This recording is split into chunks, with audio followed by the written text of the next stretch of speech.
Now, the calls for Southeast secession by the Indigenous People of Biafra, IPOB, and its military Eastern Security Network, ESN, need limited introduction. Just before IPOB's proscription and labeling as a terror organization by the federal government, many parts of the Southeast witnessed many scenes of violence with huge financial and material loss. A weekly sit-at-home declared by IPOB in solidarity with its leader, Nnamdi Kanu, currently standing trial for treasonable felony, is also widely reported to be a major concern, as those behind the action have been accused of extreme violence in its attempt to keep people indoors. Recent reports have it that a number of people have been killed in recent attacks, with footage ostensibly from the attacks going viral on social media.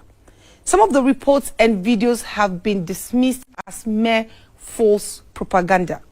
But for our guest on Security Scope today, he says that's not the case and wants the Nigerian security authorities to act fast and decisively to prevent a full-blown crisis.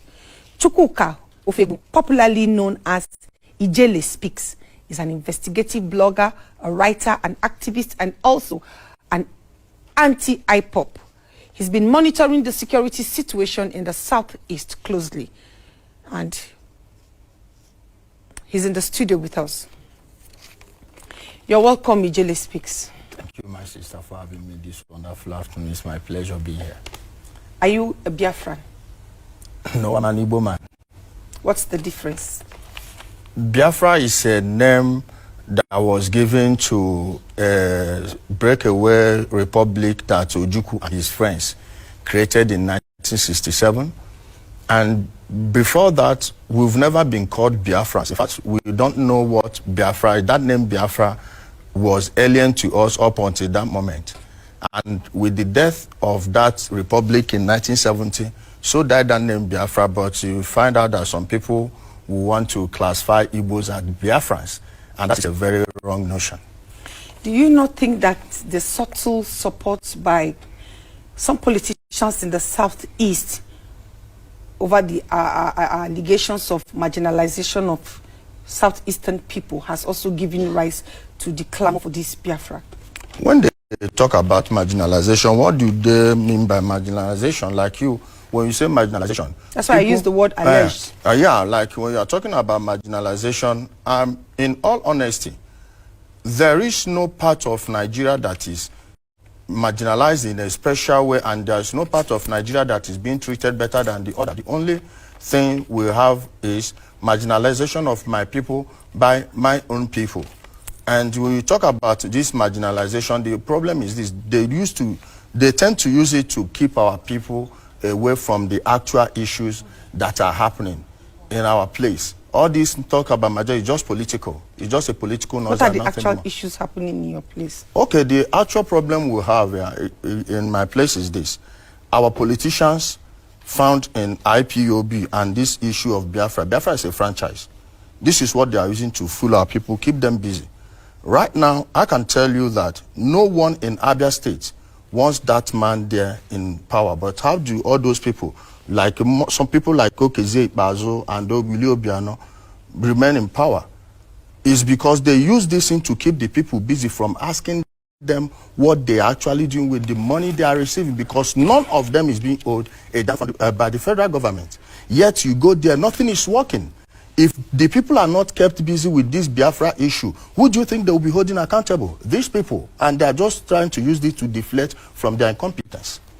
All right. We saw a video earlier where you were showing, if the camera can take us back there, if the studio can take us back to the visual where we saw you educating the people on a banner. What was that for? That, every photo you saw there is real. They came from Osu Itukwa. Osu Itukwa is a town in Imo State, in Osu local government area, where they have their camp.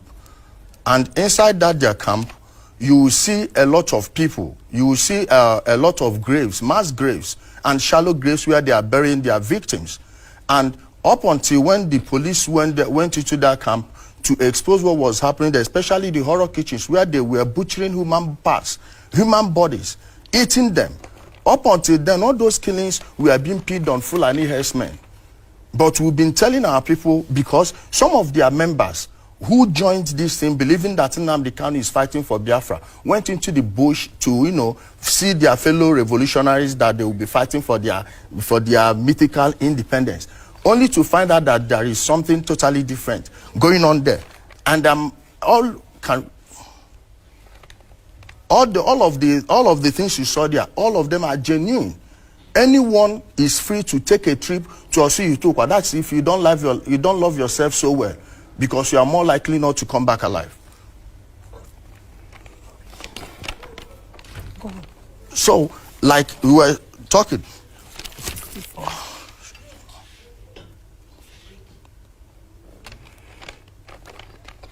Pardon?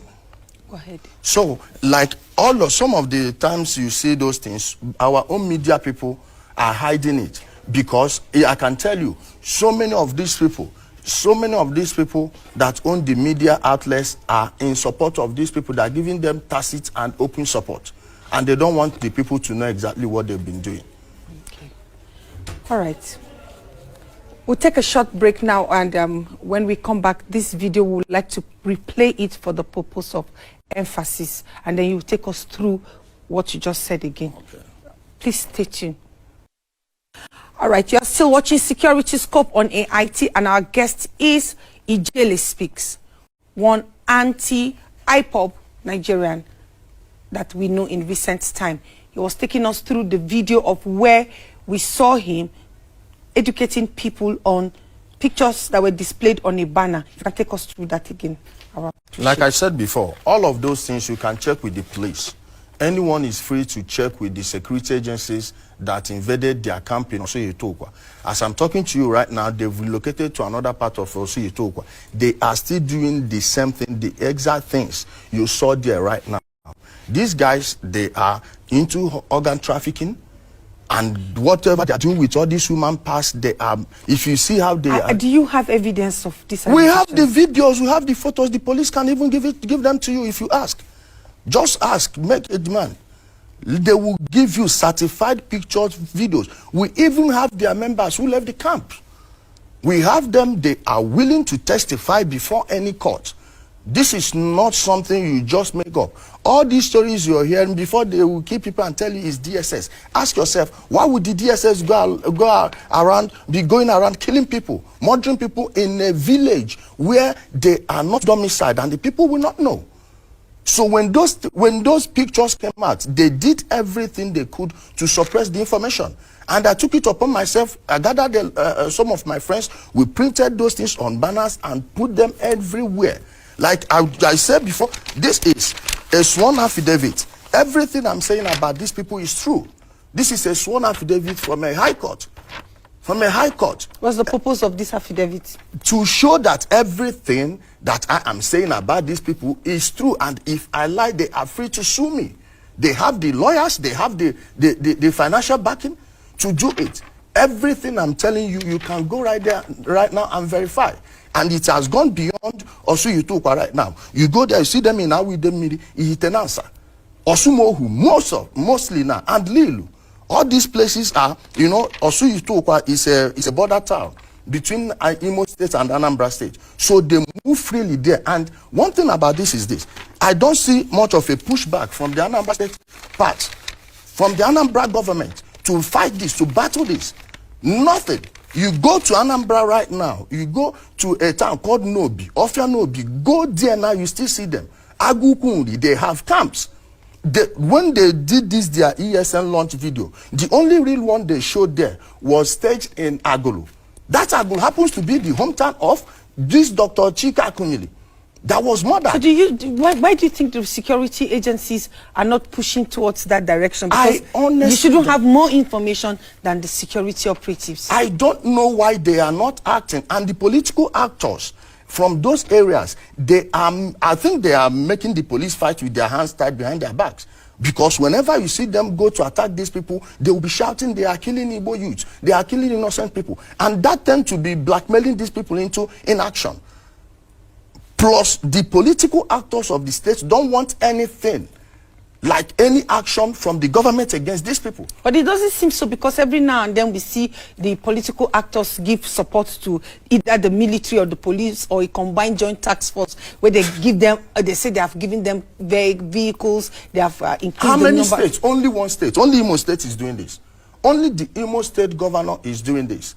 In other states, they said they created vigilante groups to safeguard the forests and the towns. Meanwhile, they are using the same boys perpetrating the crime as vigilante. Go the other time, I think it was the army or the DSS that carried out that operation. You saw ID cards of even Anambra vigilante servicemen. They are involved in this. The politicians are using them in the local. And all these visits they are paying to Mr. President is just lip service. It's just a symbolic gesture and nothing more. They know exactly what they're doing. All these guys are not living in any desert. They are not living in any wilderness. They are living in people's towns and villages. And they all know these people. Okay, we'll take another break to come back and talk about what the government should do and what, in fact, it is not doing that is making the IPOB ESN thrive in the southeast. Okay.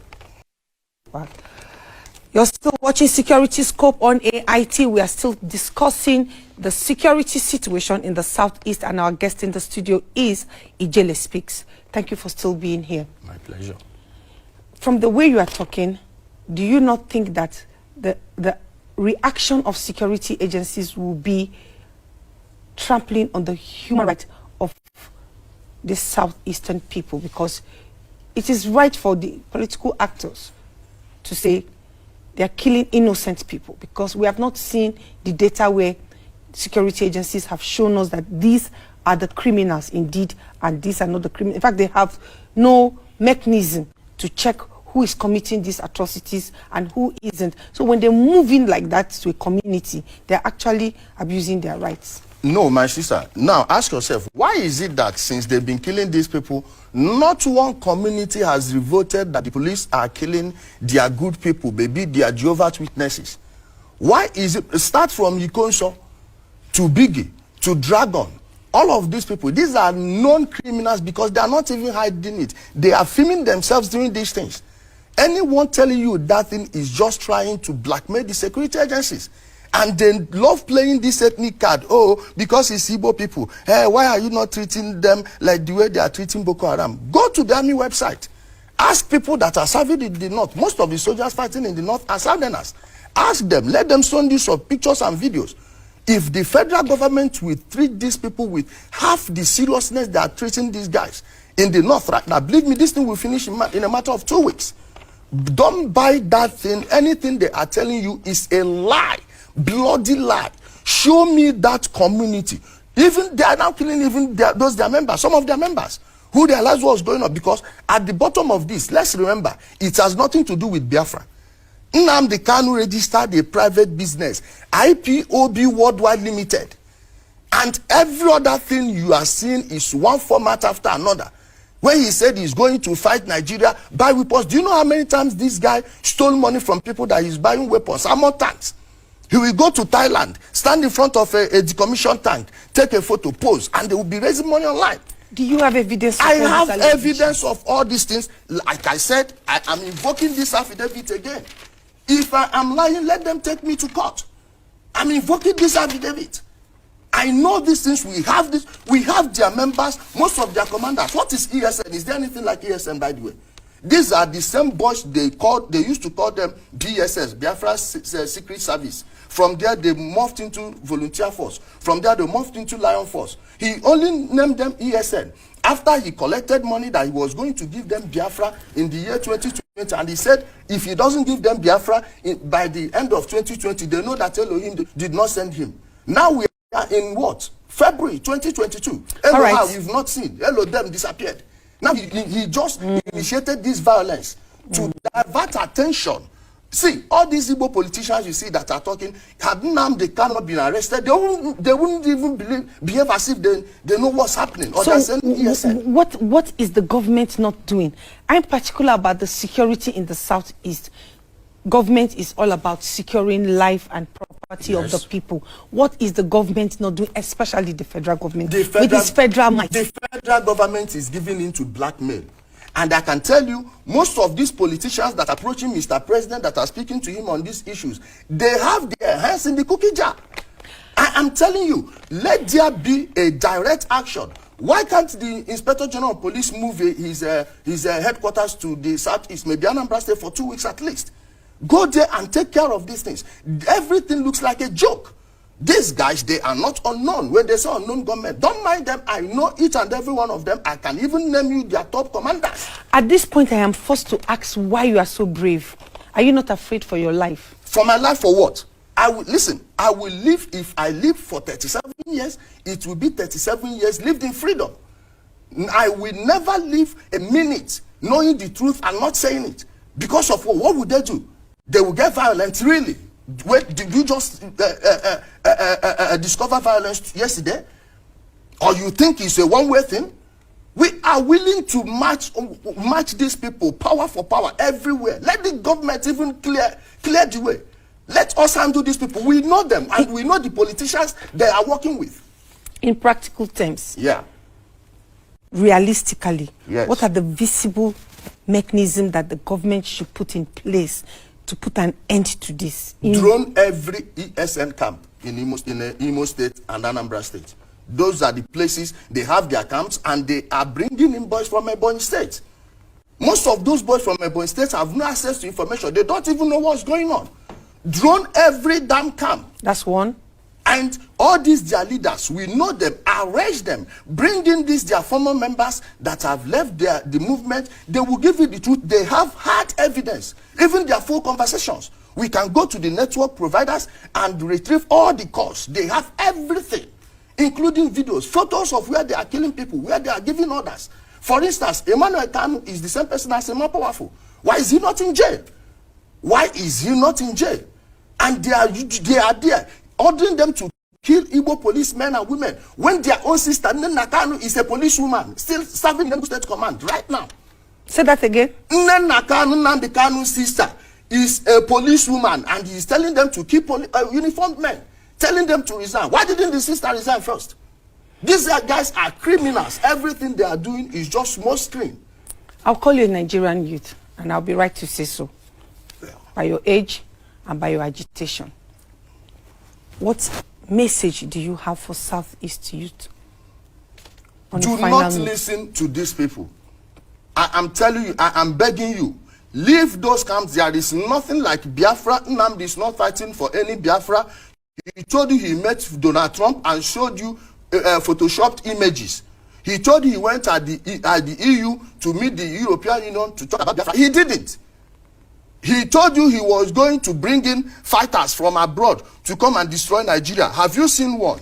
Why are you people in the bush while Emmanuel Kanu is driving an SUV bought and given to his brother by the governor of Anambra State, Willie Obiano? Okay. Why is it that there are people that are in the bush dying, meanwhile the other ones are living in affluence? You guys really need to grow up. Open your minds. They are lying to you. Save yourselves.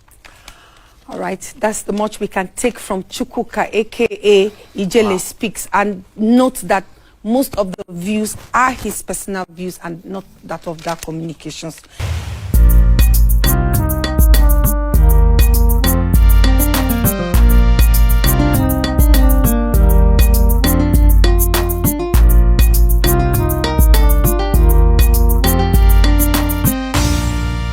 Shuttle TV, news, sports, and entertainment.